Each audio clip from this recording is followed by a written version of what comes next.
Hi friends, it's Mrs. Valentine. It's Thursday, March 26th. We've been apart for almost 2 full weeks now, and I just wanted to let you know how much I missed you. It was wonderful to see your faces today, those of you that posted pictures to my cell phone or to the webpage wearing purple. It sure made my day to see you and Miss Molly, all of which I have not seen in some time. As we finish out today, I thought it'd be nice to read a book about the color purple. It's one of my favorites. It's a very old book that was around when Miss Molly and I were children. It's one of my favorites, and it's a really great bedtime story because that's something that you can do at night that always calms you down and makes you feel better about your day and what you did and who you did it with.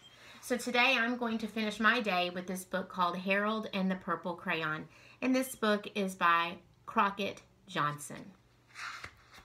Here we go. One evening, after thinking it over for some time, Harold decided to go for a walk in the moonlight.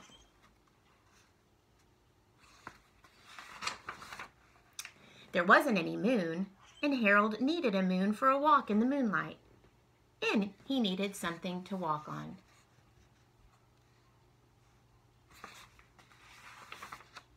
He made a long, straight path so he wouldn't get lost, and he set off on his walk, taking his purple crayon with him.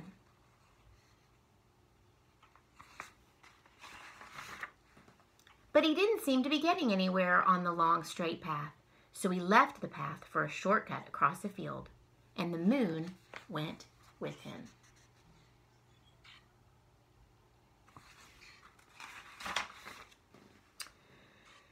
The shortcut led right where Harold thought a forest ought to be. He didn't want to get lost in the woods, so he made a very small forest with only one tree in it.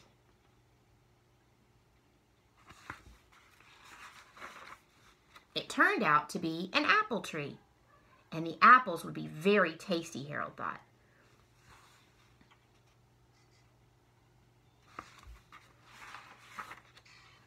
So he put a frightening dragon under the tree to guard the apples. It was a terribly frightening dragon.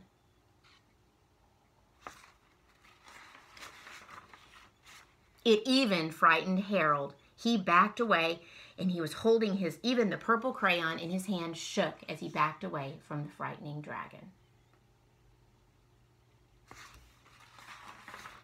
Suddenly, he realized what was happening.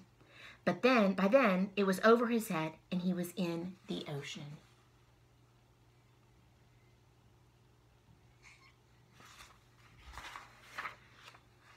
He came up thinking fast, and in no time, he was climbing aboard a trim little boat.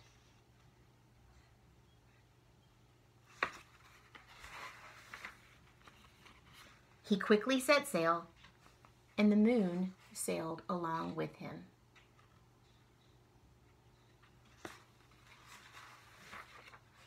After he sailed along enough, Harold made land without much trouble. He stepped ashore on a beach, wondering where he was.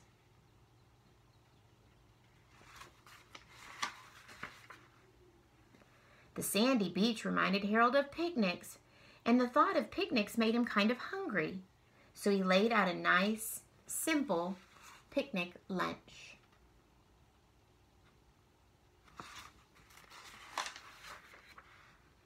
There was nothing but pie at his picnic, but there were all 9 kinds of pie that Harold liked.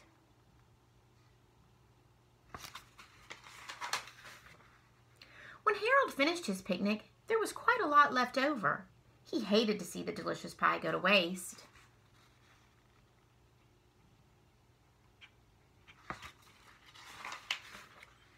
So Harold left a very hungry moose and a deserving porcupine to finish it up. And off he went, looking for a hill to climb, to see where he was.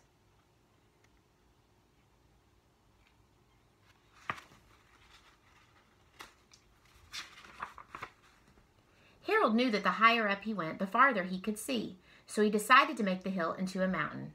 If he went high enough, he thought, he could see the window of his bedroom.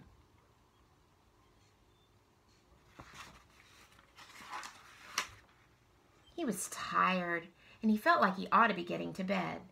He hoped he could see his bedroom window from the top of the mountain,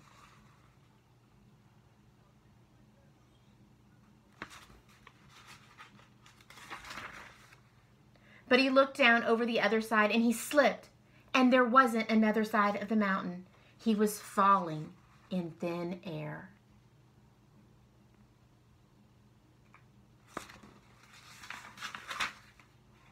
But luckily, he kept his wits in his purple crayon, and he made a balloon, and he grabbed onto it.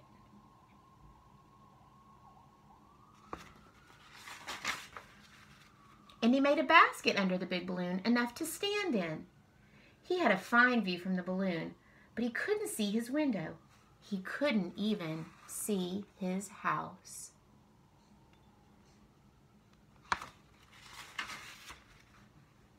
So he made a house with windows, and he landed the balloon on the grass in the front yard.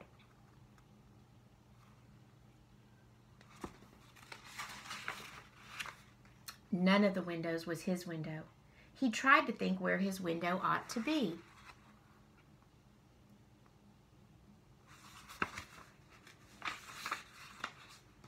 He made more windows. He made a big building full of windows. He made lots of buildings full of windows. He made a whole city full of windows. But none of the windows was his window. He couldn't think of where it might be.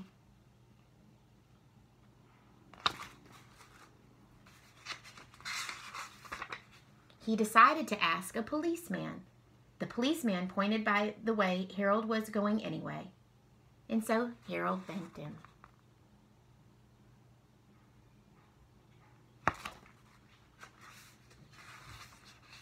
And he walked along with the moon, wishing he was in his room and in his bed. Then, suddenly, Harold remembered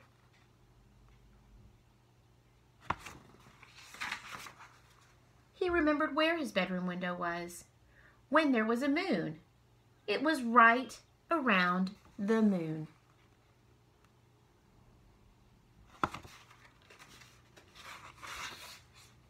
And then Harold made his bed. He got in and he drew up the covers.